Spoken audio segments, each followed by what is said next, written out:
Hey everybody, thanks for joining us for another episode of Lessons from Terrible Students. As always, we are the Terrible Students.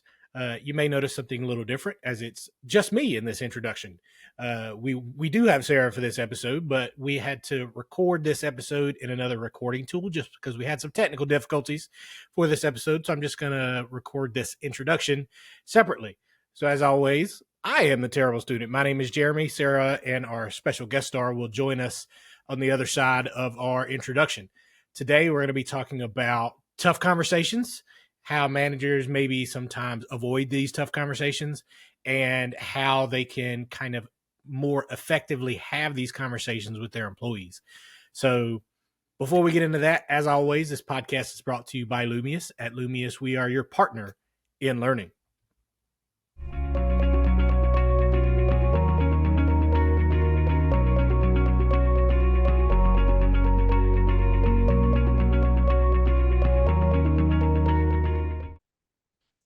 All right, everybody. Welcome back to episode 5 of Lessons from Terrible Students.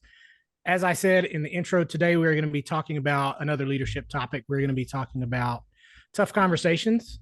This is a leadership topic that I think a lot of managers do seem to struggle with. So, since myself and Sarah, we are not leaders, so we do not have the expertise to talk about this subject. As we have done in many other episodes, we have brought in an expert to help us dissect this topic. So I'm going to turn it over to him and let him introduce himself. So Al, if you'll introduce yourself and kind of give us your background and where you come from. Sure. Thanks, Jeremy and Sarah. And thanks again for inviting me to be a part of your podcast. My name is Al Sullivan. I'm the founder and CEO of a firm called Inspires Consulting Incorporated. We're an organization development firm specializing in leveraging and utilizing the applied behavioral sciences to help leaders and organizations get the most from people. I am originally from Montgomery, Alabama.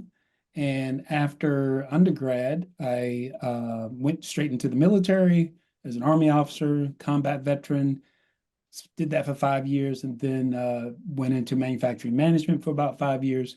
And then about 25, almost 30 years, corporate HR, organization development. In the last 16 years, since 2008, I've been running Inspires Consulting. We have a team of about 17 folks, coaches, data analysts, instructional designers, facilitators, recruiters, and that sort of thing. And it's sometimes I have to remind myself that it's work. We really do enjoy doing it. Isn't that the goal, right? Exactly. That's awesome. All right. So these topics of these tough conversations, right? So the topics can range from like performance issues to like harassment issues in the workplace. So what I wanted to start with right up front are, do you have any kind of common tips for all of these type of conversations? Because I know it's pretty broad, right? It's kind of a broad subject, but do you have any kind of overall tips that you can give our leaders that are listening to say, okay, what advice do you have for them when they're having trouble either initiating these tough conversations or just having these tough conversations in general? Yeah. Yeah, that's a great question, Jeremy. There are some common tips. I want to first start by sort of defining how are we even defining feedback or tough conversations, and then why people avoid them. And then to your point, I'll go directly to what are some principles, some common tips that leaders or individuals need to keep in mind before, during, and after these tough conversations.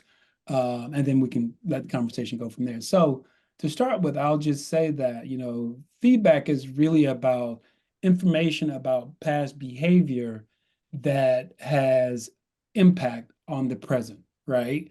And it can actually also influence future behavior. So that's like, hey, I need to have a tough conversation about what? About what has happened in the past. I'm still stuck on it, and it's impacting the here and now, and it's impacting how we work together in the future. So that's how we're defining feedback. Now, why do people even avoid it? A couple of reasons, and they're pretty basic human sort of reasons. I don't think you're going to change. I don't want to be vulnerable to kind of damage our relationship. I don't want to make you upset, right? So on and so forth. there's all kinds of reasons why people don't do it. But the purpose and the focus of it, and if we could just change our paradigm and say, why do I want to connect with Sarah and have this tough conversation? Well, I want to understand, wow, I care about Sarah. I know I can trust her. How did our conversation get off track? Like I want to understand that, right? Do I care enough about her to understand that? Secondly, when and if we have this conversation again, how do we reconcile this thing and close it and give each other what we need so that we can get back to working, we can get back to innovation, we can get back to trusting each other, right? So that's how we define feedback. That's why people don't do it. And if we could shift the paradigm and say, is this about me pointing my finger at Sarah, or this is about me understanding why this thing got off track and how she and I can close it so we can move on. So that's the backdrop, right? Any questions about that before I get into your specific question, Jeremy, around what are some key tips to kind of No, but that's a good reframing of it, because that's not typically how you kind of imagine that conversation. Yeah. So I think a lot of, like, obviously for me, it's looking from the outside in, because I haven't had to have, I've been on the receiving end of some of these conversations, right? But I haven't had to facilitate any of these conversations. So yeah, that's a good way to reframe it. That's a good way to think about it. Yeah. Okay. So now let's dive in very specifically into your question, Jeremy, around what are some tips? So, and then I want to go to a very specific 4-step model. Like when you're in the conversation, what are you doing while you're in the conversation? We're not there yet. So that's coming. So tips. And I will say this, these are tips for the feedback giver. This is you pointing at yourself, which is another paradigm shift. Like, wait a minute, aren't I just supposed to give Sarah a piece of my mind? No. Let's start with you, right? So that this conversation with whomever, it can go, better. So there's 7 key principles and tips, if you will, that you should keep in mind when you're preparing to have a tough conversation. And again, Al, is this with my wife? Is this with my boss? Is this with my peer? Is this with an employee? All of the above. Even your neighbor, all of the above. Even someone on the different side of the political aisle of you, all of the above. I'm going to go there. Yep. Okay. Those are some of the most difficult conversations, right? That's right. Tell me about it. All right, so here we go. Principle number 1. You've got to start with what are the goals, right? What is your goal of having this conversation? And even check in on, and I'm going to keep picking on you, Sarah. Like, I'll go for it. I might go to Sarah and go, Sarah, what's important to you about leading a project, right? And fill in the blank. It could be about whatever. And so what are her goals about leading a project, right? So because when I start this feedback, I need to connect it to what's important to her also, right? Like, oh, wow, I got some feedback for you about the last project we were on. It's now a good time, right? Because now I know what's important to her about the project. So start with goals. Secondly, you got to use description and appreciation, meaning you just simply need to replay the video. Don't add anything to it. Don't take anything away from it. What is working well from the past and what is not, right? So let me describe what's happening and let me not add anything to it. And let me not take, like yesterday during the meeting, when you stand up to say XYZ, right? I need to just replay the video. Thirdly, and this is related to the second one, description and appreciation, is be concrete and specific. Like I said, yesterday during the meeting, because otherwise she's like, what are you talking about, Al? No, yesterday on March 11th during the EMT, executive management team update. So she knows exactly what I'm talking about now, right? Now, I also need to make sure that there's constructive motives, because let's say that Sarah is gunning for promotion, and no matter what I say, she's going to not hear me because the only thing that matters to her is promotion or, what have you. So sometimes you might want to just hold on to that feedback, because if a person doesn't have constructive motive, don't even waste your time, right? Maybe you need to kind of like figure this thing out another way, right? I'll be honest with you. I remember once I was in a corporate setting and 2 people were involved in an intimate relationship that was kind of hush hush. And it really explained everything, but I was the last person to find this out. And I was getting ready to give them some feedback, and someone said, well, you do know they're in a relationship. And I was like, oh, so I kind of hit the pause button. So that's what I mean when I say think about constructive motives.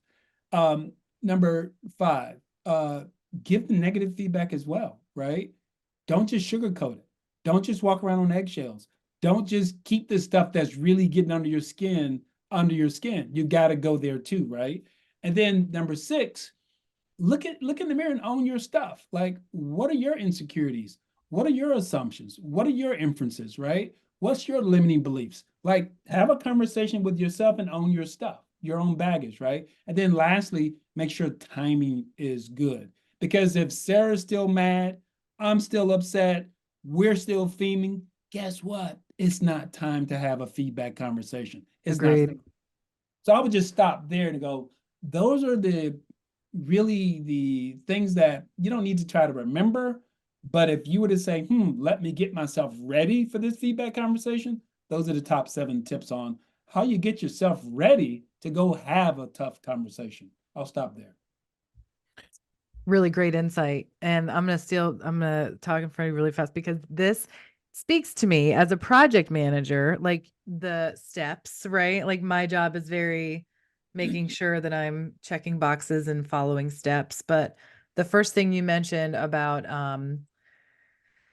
making sure that you're talking about the goals, because really it triggered something for me when you asked those questions. It also makes sure that you guys are aligned, right? If you may be expecting something from me that I wasn't even aware of. So you're going to give me feedback on something that, comes out of nowhere. It's not as important to me as it is to you. So I really like that first step about setting goals. Um, and then the other thing you mentioned is, I like to say keeping the receipts. Thinking, when you are, Yeah. I can't tell you how many times I've had feedback conversations with people and they haven't been as meaningful because they say things like, "Will you do this? When do I do this?" Right? It's broad. It's like, well, you're not giving me an example or a specific time where I can reflect on it and say, "Oh, you're right, I do that." So I'm going to expand on that a little bit. Like I take it even farther than that. Like at that point, I immediately lose all kind of respect for the conversation. Like if I come back to you and say, okay, you're like, for me, it's more like my deliverable may not be up to a certain standard, or maybe I missed, a deadline on a deliverable, something like that. So if for me, it's like, okay, well, I've heard that you're missing deliverables. Okay, you've heard that I'm missing deliverables, or I missed the deliverable. Like, did I miss the date? And if so, which date did I miss?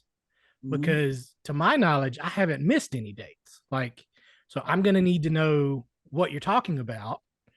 Because if you can't give me those examples, because now I'm sitting here in this official setting with you and HR beside me, and you guys are showing me paperwork, right?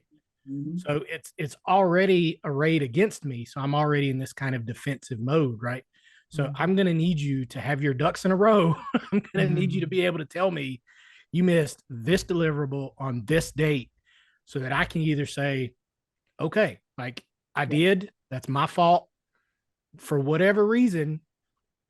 Because if you can't do that, then like I'm already checked out at that point, because I'm on the defensive already, because it's already like a negative conversation in my mind, right?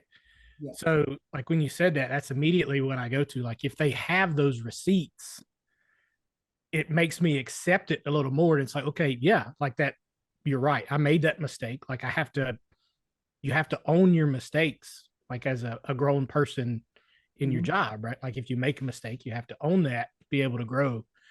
But if they can't give you a concrete, like this is what happened, if they're just kind of nebulous as far as, well, sometimes I hear that you do this. Well, great, but that's not helping me. got no credibility. Yeah, you guys both nailed it, right?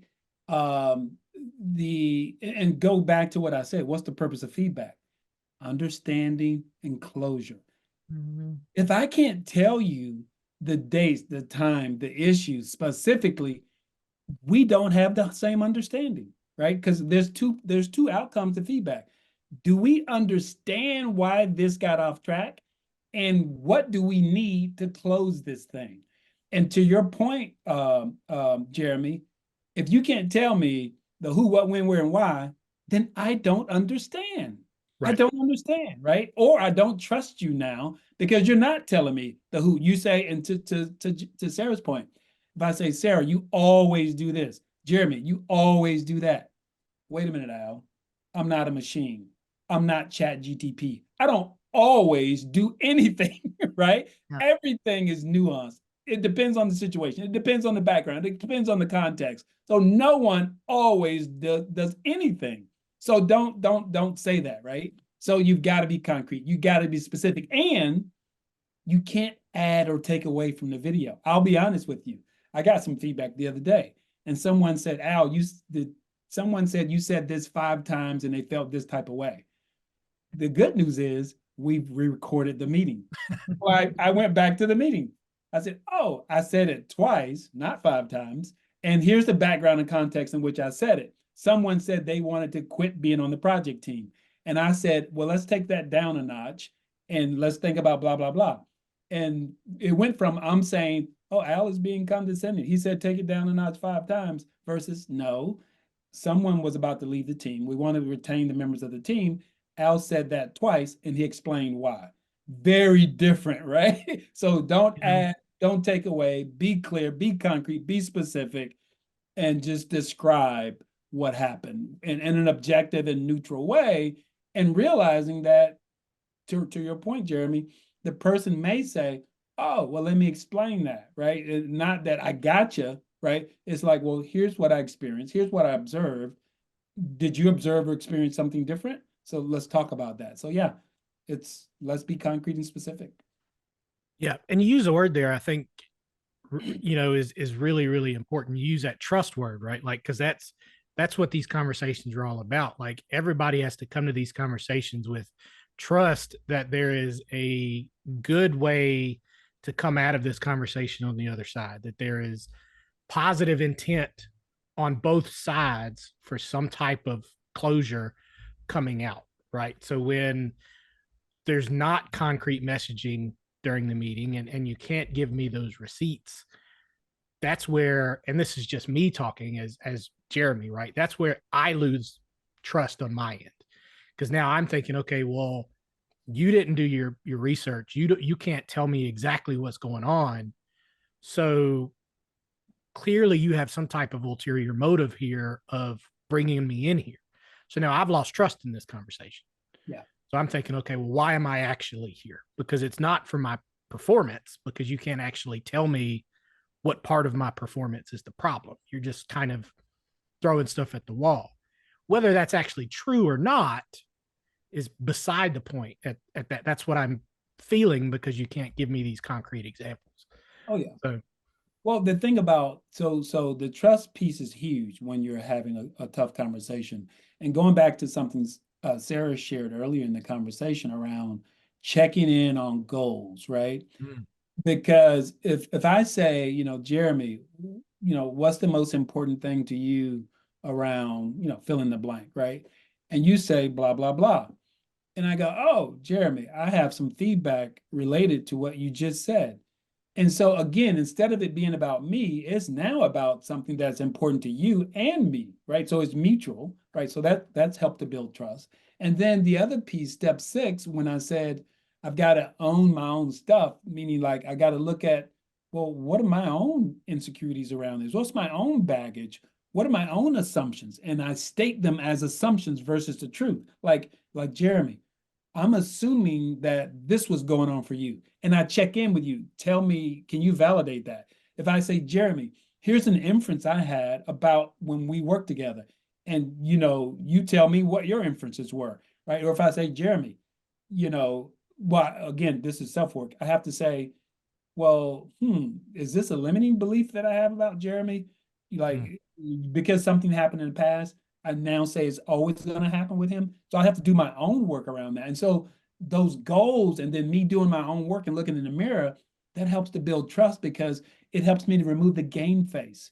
And now I'm being real and open and authentic with you. And that gives you an opportunity to reciprocate with your degree of authenticity first. And I'll do it first. I'll lead with it in hopes that you'll do it. You don't have to, but I'm letting you know how I'm going to show up, right? Which builds trust. Yeah, that's awesome. Like I've got a billion questions going through my mind now. This is that's how you know it's a good conversation, right? So and you mentioned a couple of other things, but I want to start talking about kind of the timing of all of this because you did mention kind of taking a minute and kind of letting the dust settle a little bit before you have these conversations. But I think what in my experience, sometimes what I've seen is some managers are kind of let it go a little bit too long before they have these conversations, like almost to the point where when you're finally brought in to have these conversations, it's almost like, what are you talking about? When was this? Like months ago? What? Mm-hmm. So I don't know if there's any science to this, like if there's a number you can put on, like how long to wait to have this conversation, or if it's more of kind of like a gut feeling. I kind of wanted to ask, you know, I know they try to avoid these conversations until they have no choice but to address them. Does that hurt the conversation even more? Does it like what's the kind of theory around when to have these conversations? Well, there's three things that I would say you need to keep in mind regarding the timing. The first one is recency. You want to have it as close to the actual event as possible so that you can specifically recall the facts and the receipts and all of that, right? And you want to avoid allowing it to fester and continue to damage the relationship between us. And let's say if Sarah and I are leaders and now the organization is noticing, employees are noticing this funky energy between us, which doesn't work well, and it doesn't do good things for the culture. So as soon as possible, from a recency standpoint, for all the reasons I just mentioned, and it could be the same day, or it could be the next day, or it could be a week later. I wouldn't recommend going more than 2 weeks though, because then you lose out on a lot of the things I just talked about, and a lot of the damage can kind of take place. So that's the first thing, recency. The second point from a timing standpoint is, the notion of emotions, right? If we're too emotionally raw at the moment, or tempers are still flared, or what have you, or there's some other issues that are urgent that we need to deal with, we need to kind of allow that to happen, right? Primarily, we need to allow our emotions to calm down so that we can be clear, we can be objective, and that sort of thing, right? So that's the second thing. And so it sort of reminds me of, our three children are adults and moved on now, but sometimes when I used to try to work out things with my kids, it would always be, I got to go deal with this now. And my wife gave me some feedback. She said, you may want to allow the dust to settle or your emotions to simmer before you try to address some of these things. And when I took her advice, I did notice a difference. 100%. It would work out a lot better when emotions are calm for me and the other person, right? So that's the second thing. And the last one is just, which is connected to the second one, we need to be more objective. And so I think if we can be recent, because we got the facts and they're clear, we can have our emotions, not the thing that's driving it, right? But what are the goals and those kinds of things. And then that all allows us to be more objective. If you take those three principles in mind, the recency, managing your emotions, having that emotional intelligence, and then being objective, you can pretty much work out the timing in most cases. So yeah. I agree, though. I think there is like a sweet spot there. I know I've waited too long to give feedback before. And then also given it too quickly, and it was fueled by emotion, and that just gets nowhere. So I agree with you on that one, Sarah. I honestly, if I had to pick one range of time for feedback, I'd say no later than a week. yeah, I think it's probably a good rule of thumb. Sometimes a day is too quick. Sometimes 2 weeks or 30 days is too long. Yeah. 1 week, I think you can work through most of the three principles I just talked about. Yeah. Makes sense. Something that we need to also, I think a good follow-up conversation is not just how to give difficult feedback, but how to receive it too. Like everything that we're talking about also, makes me emotional intelligence, these things. Like it's just as important to be able to receive the feedback and Right. Still same important. rules, right? Not letting emotion overwhelm you and Yeah. A whole other Well, episode, I feel like. But yeah. well, it is, but I have a quick answer to that, yeah, right? absolutely. So, because if you were to frame that into the question that I get often, Sarah, and it is simply framed like this in workshops and seminars and coaching, people will say, well, wait a minute, Al, this all sounds great, but don't both parties need to understand these principles and this model? What do you think the answer is to that? Yes or no? How would you answer that? I think it'll be more effective if both parties understand those. Well, so yes, but here's the answer to that. I mean, I agree with you. We can make sure that they understand it. Well, how do you do that, Al? Well, you're teaching it to them by giving them the opportunity to do and express everything that you're doing and expressing. You can check in with them on their goals. You can check in with them on the receipts, so to speak. You can check in on with them in terms of, is there something that didn't work in terms of negative feedback? You can check on with them on, okay, so what are some of the things they need to look at themselves about? And then you can also check with them on the timing, right? And when we get to the 4-step model, everything that you're sharing and articulating with using that 4-step model, you can also give them the opportunity to do the same thing. So you're literally teaching them the model without expressly teaching them the model. Because I'll be honest with you, it probably wouldn't work. I go, Jeremy, come over here. Let me teach you the feedback model as I'm giving you some feedback. Yeah, that'd be received very well. Don't try that at home, right? But you can teach the person the model by giving them everything that you need in this model. So That's a good point. yeah, you teach by doing. The Yeah, adult learn to do, right? right. That's exactly right. All right, so I'm gonna ask kind of the loaded question that we kind of get in the training world whenever this comes up, right? It's always kind of what people think of when they think of these tough conversations, which is there's always kind of the fear that these conversations degrade into some kind of confrontation, right?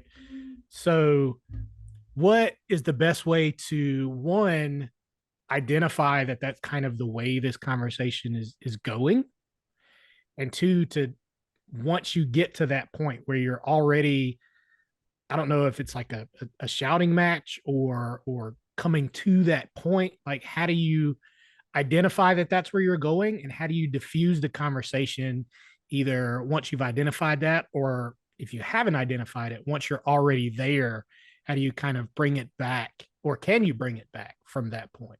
Oh yeah, you can definitely bring it back. And there is something that I work with a lot of our coaching clients on that I'll share with you guys regarding how do you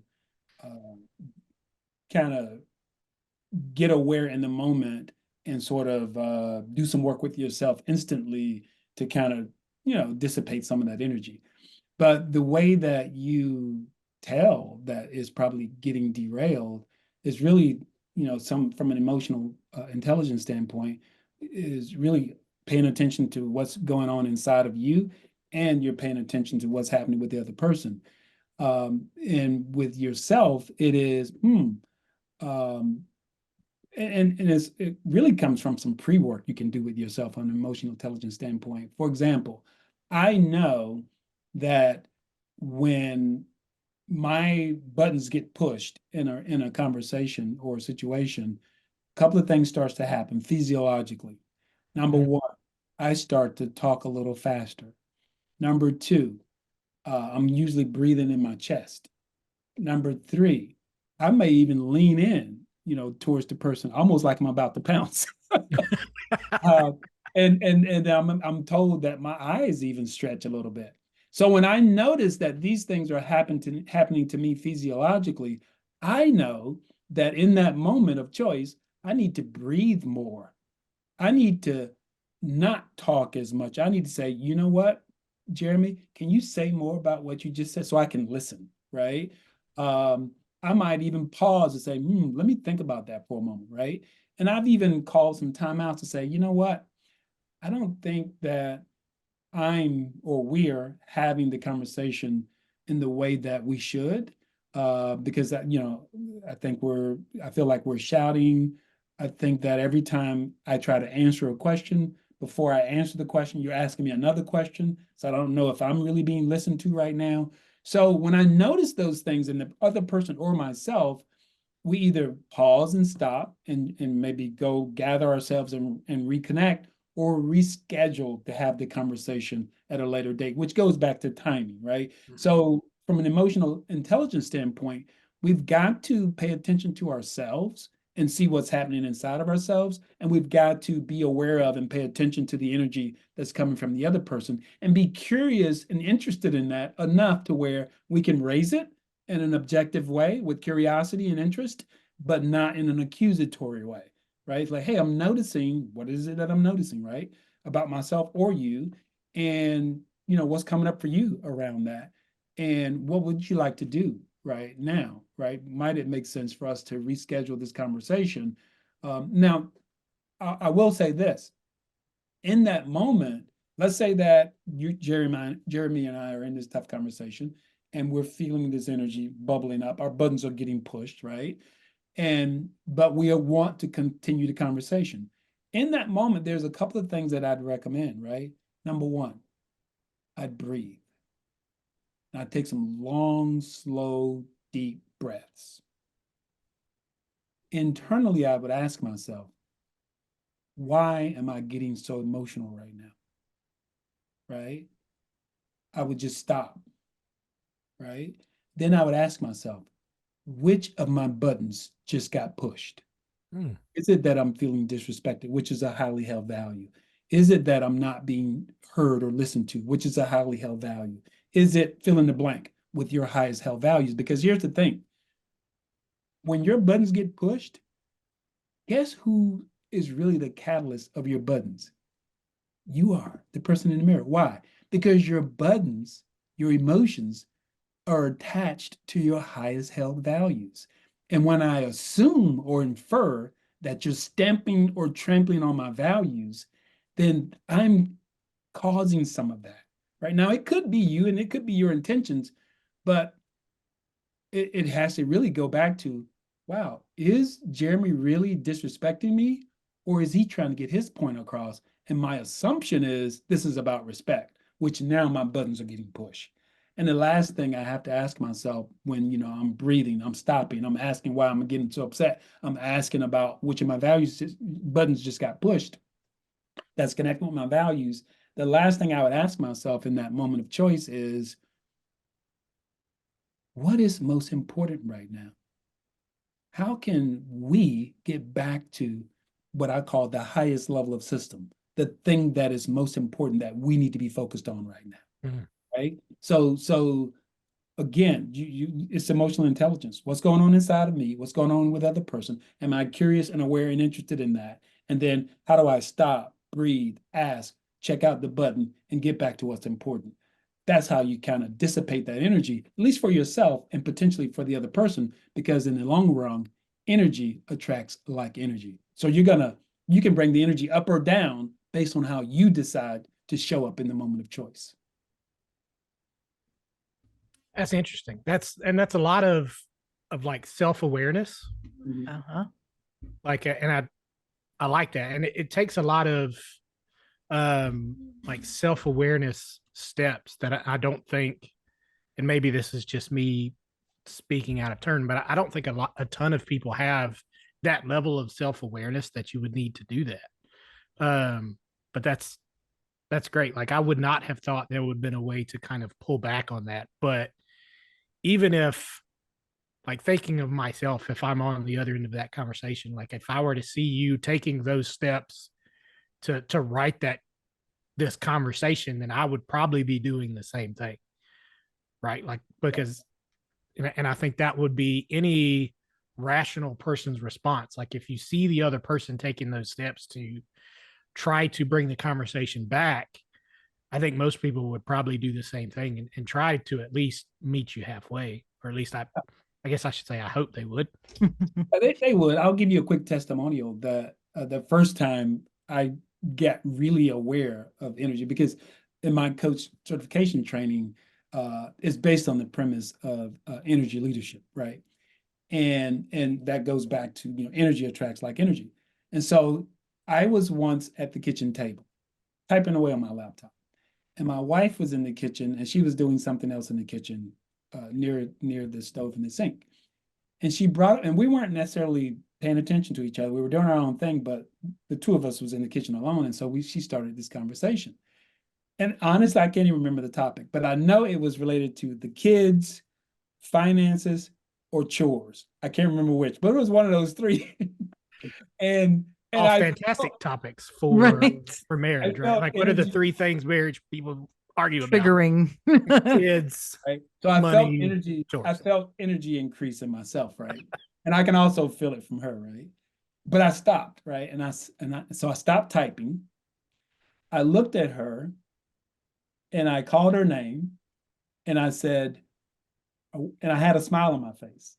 And I said, "Are we about to argue right now?" And then she stopped doing what she was doing and she smiled.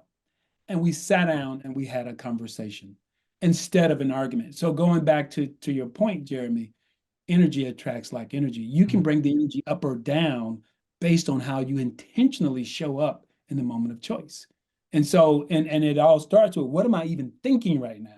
Because that will impact how I'm feeling right now, which will impact how I'm behaving right now. The thinking, emotion, and behavior, they're all connected, right? So that goes back to the energy leadership principle that energy attracts like energy. So but having that emotional awareness, and growing that emotional awareness like a muscle, right? There's things that we can do to grow it, which is a whole nother conversation.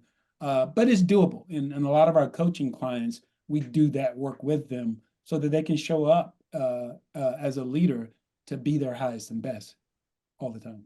So yeah. It's funny because I feel like a lot of our conversations always circle back to self-awareness. It's so important. It is Uh, hugely important. Hugely important.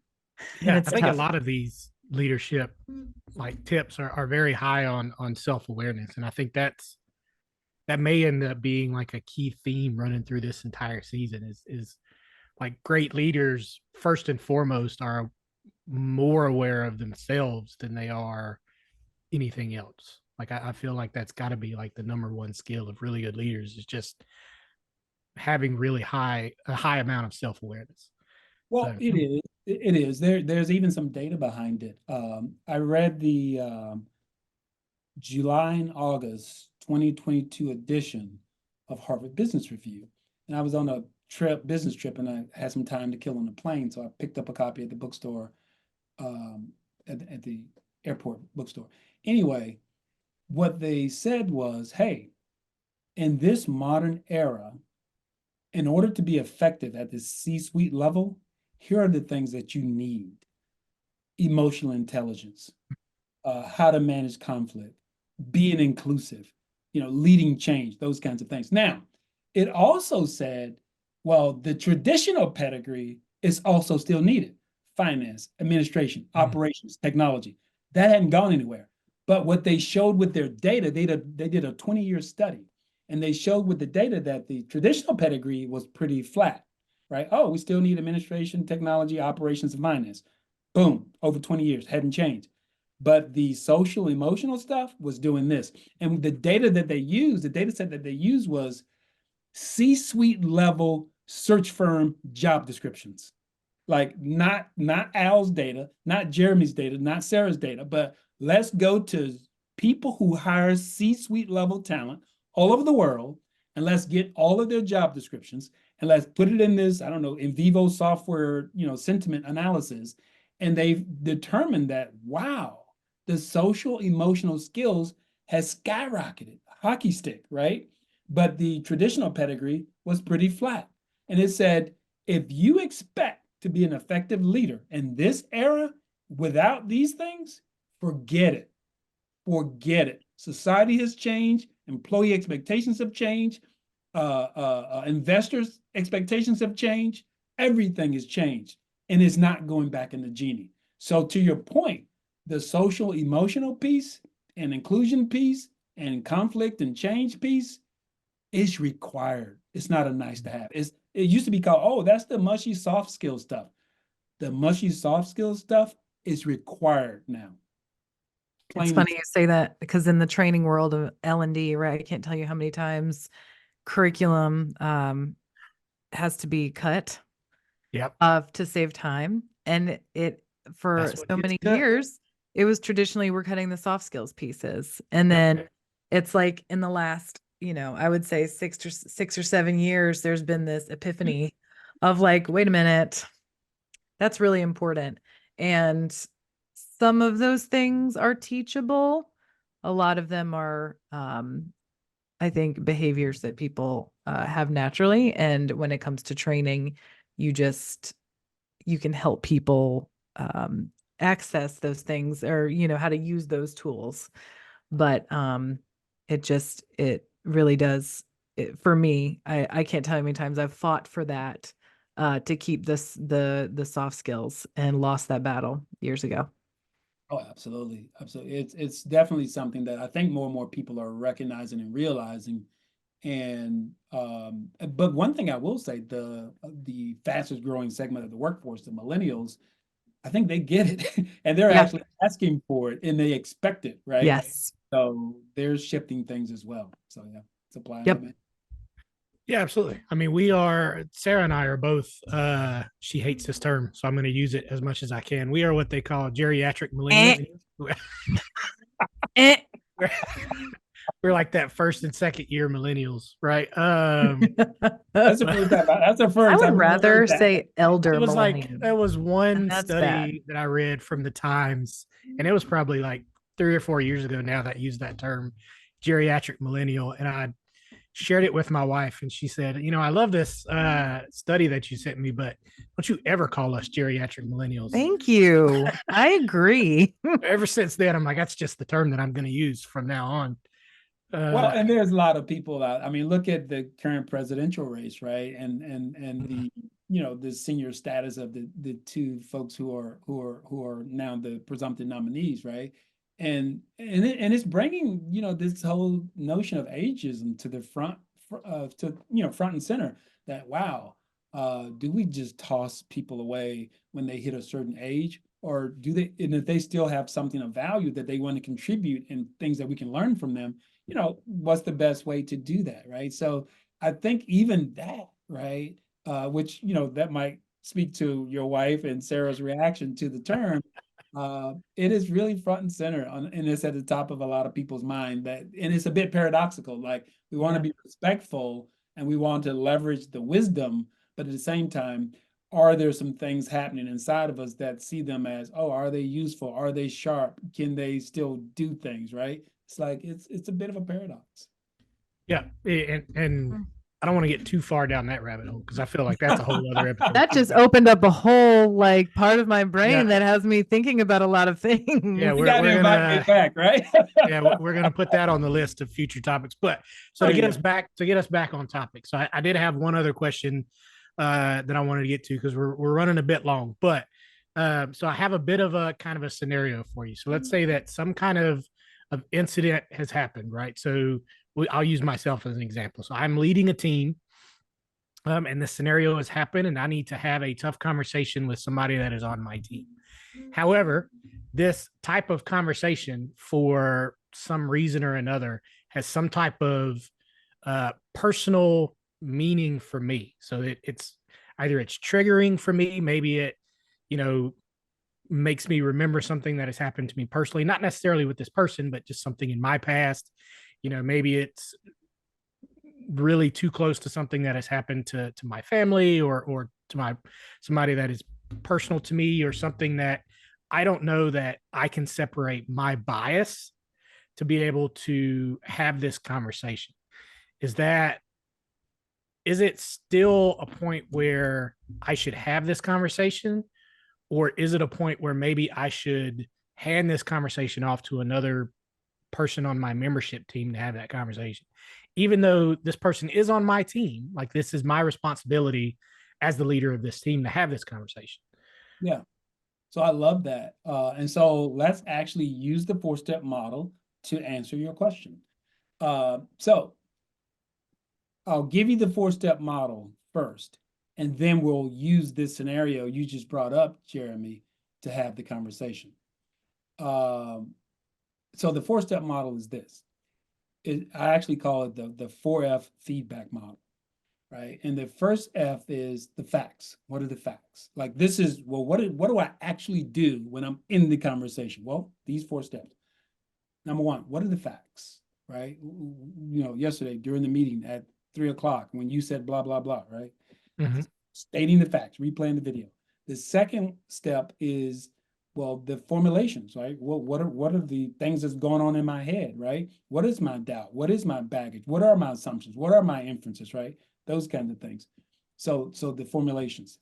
The third F are the feelings, right? This is where I take off the game face. This is how this made me feel. Let me understand, how did it make you feel? Like I said, everything that you're asking for, you give them that same opportunity to share, right? And the fourth and final F is future, right? So what do we need going forward the next time this happened? What, and are you willing to give that to me? And am I willing to give you what you need? So those are the 4 Fs, right? What are the facts? What are the formulations, the story I'm making up in my head that I need to check out with you, not necessarily saying it's valid? Then what are my feelings, right? Because now we're getting real. We're taking the game face off. And then lastly, what's the future? How do we deal with this going forward? So now with that 4-step model, you know, the facts, the formulations, the feelings, and the future, let's take your scenario and run them through this model to test it out, right? And so if I understand you correctly, you said, hey, there's something I want to talk to you about, project, team, deadlines, whatever, but I've got some personal skin in the game and some personal issues, and I don't know if I should even have this conversation, right? That's what I'm understanding you say, correct? That's exactly right. Yes, sir. Okay. All right. So you be you, and I will at least, you know, hypothetically act like I know about this situation. So you got to give me a little bit of grace, right? And just go. Yeah, absolutely. All right. So, not, well, no, I'll be you because I'm the one who want to give the feedback, and then you can be Al, I guess. Right. So I'm the one with the issues, and I'm the one who want to give you feedback. All right. So, Al, is it okay that we have a quick conversation? I want to check in with you about something. Yeah, sure. Okay. So now's a good time for you? Sure. So the first thing I want to do, Al, is check in with you on what's important to you about doing podcast meetings. What's the most important thing to you about doing podcasts? Really, it's just trying to make sure that for any topic that we bring up, it's making sure that we provide accurate information and get that information off in a way that is educational as well as entertaining. Okay, good. Well, so I'm understanding you want it to be accurate, you want it to be entertaining, and you want to kind of get it out there to as many people as you can, if I'm hearing you correctly. Yes, sir. Well, so there's some feedback I have for you about doing the podcast that we just did. Is that okay? Can I share some of the feedback with you? Absolutely. Well, so the thing that I want to share is, you know, the fact that we scheduled the podcast and you had to change it a few times. And one of those times it was kind of late notice. I, you know, that was really causing some problems for us. And I got to be honest with you. My assumption was, you know, I don't know if this guy really wants to do the podcast. I'm not so sure he's into this thing, right? And it, you know, and I got to be honest, I was thinking that, wow, is it me or is it him, right? Self-doubt was coming up for me, right? And the way that made me feel was, I'm like, I don't know if Al values our time, right? And so I kind of want to just check in with him. And so the last thing I'll say to close this is, you know, when we do future podcasts together, especially if we get an opportunity to do something together, let's just make sure that if there's going to be a change, we can give each other enough advance notice, right, for rescheduling, and that also that we give each other an opportunity to maybe brainstorm a little bit about the podcast before we do it. How's that sound to you, Hal? Yeah, it sounds great to me. I mean, that sounds good. Got it. So let's stop, right? So what did you guys hear about the facts? What facts did I share? So it was that you had heard that there was some scheduling issues, right? Or there And was that, scheduling issues. That yeah, there were scheduling issues, that there Yeah. were scheduling issues. Yeah. right? And then what were the assumptions and the self-doubt going on inside of my own head that I shared, that I pointed at myself, and I didn't make it your My issue. behavior or Right. something I've done or Right. you. So to Jeremy's point, I'm like, I got some self-doubt myself here. So I'm pointing at myself, not the other person. Yeah. And I got some assumptions, inferences, limiting beliefs, or whatever, right? But I point, and that's the crux of your question, Jeremy. If I got challenges going on inside of me internally, I just state them, but I own them. I don't Right. put them on you. I've got to own them, right? All of my assumptions and such. And then I shared how I felt, right? Don't know if my time is being valued. And then I close with going forward when we do future podcasts, let's at least give each other this. And then you can kind of go through the 4 F's yourself and tell me how you saw it, what your feelings were, and what you need. And then that way we can kind of have that exchange. So there you go. Awesome. Very smooth delivery of That's feedback. right. Really, it's very insightful. And what I like is the accountability piece is like, admitting like, is it me? Is there, or being open to the fact that Jeremy could have feedback for me as well. Maybe there was a reason why he kept rescheduling, and it is me. Or you know what I mean? And so it's a really good way to have that dialogue and not come across as accusatory. Leveling the playing field. Yeah. Well, I And like so, it. so what I love about what you just said, Sarah, is this, and this is what makes feedback work. So number one, this is about understanding and reconciliation. So keeping that paradigm in mind. And then it's also about, if I have an assumption, I have to own it and point at myself. Mm-hmm. Like, Jeremy, I'm not so sure you're into this. So that's an assumption I had. Can you let me know how you feel about working with me on this podcast, right? So instead of saying, Jeremy, you're disrespecting my time, you're doing this, you're doing that, I'm going, no, Jeremy, here's what I'm thinking. Can you validate this for me? So that's the key, is like, I can have an assumption. People, oh, don't make assumptions about me. You can have assumptions. If I can assume, is it safe for me to walk down a dark alley at 3 a.m.? Or is it better for me to walk down a well-lit path to get to my car? We make assumptions all the time. The thing with feedback, we have to own our assumptions instead of projecting them or transferring them on the other person. That's the thing that people get twisted a bit. Stop making assumptions. No, we got a brain. You need to think about things, right? Consciously. So make an assumption, but own your own assumptions. Don't put them on other people.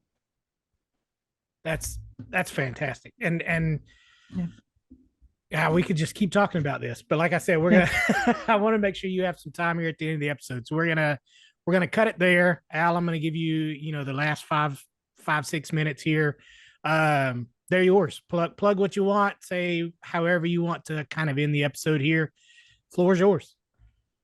Yeah, so first of all, I just want to say thank you both to you, Sarah, and you, Jeremy, for allowing me to come into the Lumious world and talk about stuff that I love talking about and the work that I love doing. Like I said, I have to oftentimes pinch myself. Wow, I get paid for this? This is actual work. So I really do enjoy the work that we get to do. Again, for those of you who hopefully found value in in the conversation that we had here today, feel free to reach out, connect with us on LinkedIn, Twitter, Facebook, those kinds of places, and check out more of our content, definitely here at Lumious and also at Inspires Consulting. At Inspires Consulting, like I said, we're an organizational development firm focused in the applied behavioral sciences. We do things like organizational assessments, leadership coaching, team development, custom training, keynotes, and C-suite level inclusive recruiting. And so we'd love to, and I would even add process improvement. As we think about the people-related process improvement, we have a Six Sigma Master Black Belt person who can help you to understand, dissect, re-engineer, or create any process, whether that's recruiting, talent, you name it, right? So that's what we do. That's how we do it. Check us out at inspiresconsulting.com. And hopefully you found it valuable today to learn about feedback, which is the two key insights. It's about understanding and reconciliation. So I'll stop there. Awesome. I want to thank everybody for listening, and we'll catch you next time. We appreciate it. Thanks, Al. Thanks, everybody.